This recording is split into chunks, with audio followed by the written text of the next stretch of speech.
అదే RTV app వార్తల్ని క్షణాల్లో చదివే అవకాశం ఉంటుంది. ఒక న్యూస్ పేపర్, ఒక టెలివిజన్ ఛానల్ మీ చేతుల్లో ఎప్పుడూ ఉంటాయి.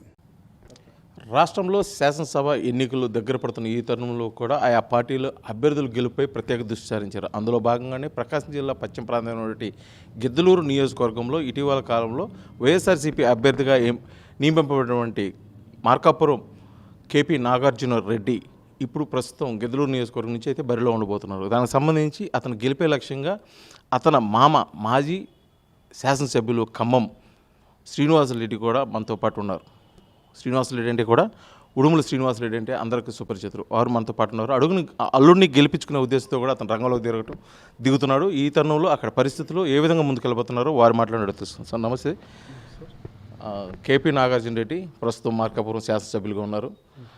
రానున్న 2024 ఎన్నికల్లో గిద్దలూరు నియోజకవర్గం నుంచి అయితే బరిలో ఉండబోతున్నారు. మాజీ శాసనసభ్యులుగా మీరు పిల్లనిచ్చిన మామగా అతని గెలుపు కోసం మీరు ఏ విధంగా ముందుకెళ్ళిపోతున్నారు? మాకు మార్కాపురం గిద్దలూరు నియోజకవర్గం చాలా పరిచయాలు ఉన్నాయి.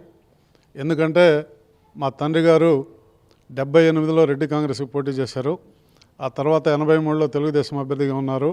85లో తెలుగుదేశం అభ్యర్థిగా పోటీ చేసి గెలుపొందున్నారు.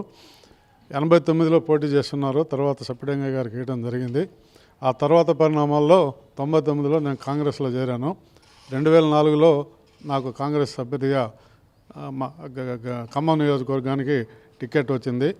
మేము ఎప్పటి నుంచో ఖమ్మం నియోజకవర్గంలో అర్ధవీడు, ఖమ్మం, బేస్తారపేట ప్రాంతంలో ఎప్పటి నుంచో ఉన్నాము. మేము స్థానికుల కిందనే లెక్క. అక్కడ మాకు రెండు పార్టీలలో, అటు మా తండ్రిగారు తెలుగుదేశం పార్టీలో, ఇటు నేను కాంగ్రెస్ పార్టీలో చేసినాము. రెండు పార్టీలతో అందరి కార్యకర్తల్లో మంచి సంబంధిత సన్నిహితం ఉంది. మాకు నియోజకవర్గంలో మంచి మెజార్టీ ఇస్తారని మేము ఆశాభావం వ్యక్తం చేస్తున్నాం. ఎందుకంటే మా పరిచయాలు, మేము గతంలో చేసినప్పుడు మా నాన్న ఐడీసీ డైరెక్టర్గా ఉండి బాయిల్లో బోర్లు, పొలాల్లో బోర్లు అన్నీ చేసినాడు. నేను ఖమ్మం ఎమ్మెల్యేగా ఉన్నప్పుడు ఖమ్మానికి డిగ్రీ కాలేజ్ తీసుకొచ్చాను. తర్వాత ఖమ్మం చెరువు అభివృద్ధికి 8 కోట్లు మంజూరు చేయించాను. తర్వాత ఎన్నో మంచి కార్యక్రమాలు చేసినారు. నా పట్ల నేను ఎప్పుడైతే ఎమ్మెల్యేగా ఉన్నానో ఆ కార్యకర్తలు ఏ ఒక్కరూ పోకుండా మళ్ళీ తిరిగి నాకే మద్దతు ఇస్తారు. మా అల్లుడి గారికి మద్దతు ఇస్తారు, నాగార్జున రెడ్డి గారికి. ఈ ప్రాంతం అంతా మాకు సుపరిస్థితులు కాబట్టి తప్పకుండా ఆయన గెలుపు సాధ్యమవుతుందని నేను. అదే ఇప్పుడు వరకు అయితే కేపీ నాగార్జున రెడ్డి కేవలం మార్కాపురం నియోజకవర్గంలో ఇప్పుడు మొదటిసారిగా గిద్దలూరు వెళ్ళిపోతున్నారు. కాకపోతే అక్కడ వాతావరణం అంతా మీకు పాత, కానీ ఆయనకైతే కొత్త. కాకపోతే ఇటువంటి పరిస్థితుల్లో ఏ విధంగా ముందుకు వెళ్ళిపోతారు?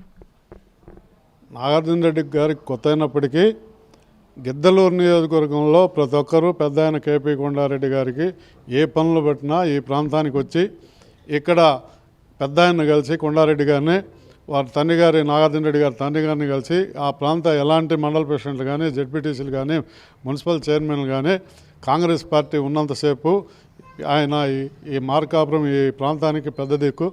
ఎవరు ఎమ్మెల్యేలకు ఉన్నా ఆయన సలహా మేరకు ఈ ప్రాంతం అంతా నడిచింది.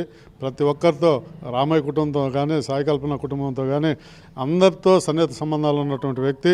మాకు కొత్త కింద మీరు ఎప్పుడు అనుకోవద్దు. అలాంటి గిద్దలూరు నియోజకవర్గంలో ఇప్పుడైతే అక్కడ కొంత అంతర్గత పోరైతే నడుస్తుంది. వైసీపీలో కొంత సమస్య అవుతుంది. ఆ సమస్యని అధిగమిస్తేనే అక్కడ వైసీపీ గెలుపు అని చెప్పేసి కూడా అక్కడ పార్టీ వర్గాలు అయితే భావిస్తున్నాయి. ఆ సమస్యని ఏ విధంగా మీరు అధిగమించబోతున్నారు? మీ అల్లుడు గెలుపుకి ఏ విధంగా కృషి చేయబోతున్నారు?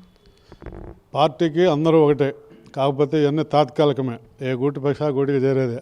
అందరి సహకారము పార్టీకి లభించేదే. తప్పకుండా అందరినీ సమన్వయం చేసుకుని విజయానికి కృషి చేస్తారు. ఏ ఒక్కరు పార్టీ నుంచి వైదొలిగే నాయకులు ఈ ప్రాంతంలో లేరు. ఇది పశ్చిమ ప్రాంతం. జగనన్న కోసం తప్పకుండా వైఎస్ఆర్సీపీని గెలిపిస్తారు. ఏ ఒక్క నాయకుడికి సరే వాళ్ళు ఏదో టికెట్కి అడిగినారు, ఒక రోజు 2 రోజులు కొంచెం మనస్పర్ధలు ఉన్నప్పటికీ మా మీద ఏమి లేదు. తప్పకుండా మాకు సాయం చేస్తారు, తప్పకుండా విజయం సాధిస్తారు. ఇది మొత్తానికైతే గిద్దలూరు నియోజకవర్గంలో రానున్న 2024లో కేపీ నాగార్జున రెడ్డి అయితే ఖచ్చితంగా విజయం సాధిస్తారు. ఇక్కడ ఉన్నటువంటి గిద్దలూరు నియోజకవర్గంలో వైఎస్ఆర్సీపీలోని చిన్న సమస్యలు కూడా త్వరలోనే పరిష్కారం అవుతాయి. కొంత బాధ ఉన్నప్పటికీ రానున్న 2024 ఎన్నికల్లో వైఎస్ఆర్సీపీ పార్టీ గెలుపే లక్ష్యంగా కూడా అక్కడ అందరూ పార్టీ శ్రేణులు సహకరిస్తారు. అదే లక్ష్యంతో కూడా మేము గెలుపు అయితే ఖచ్చితంగా సాధిస్తామని చెప్పేసి కూడా మాజీ శాసనసభ్యులు శ్రీనివాసరెడ్డి అయితే మనతో తెలియజేస్తున్నారు. వీడియో జర్నలిస్ట్ లక్ష్మణ్తో శ్రీనివాస్, RTV, మార్కాపురం, ప్రకాశం జిల్లా.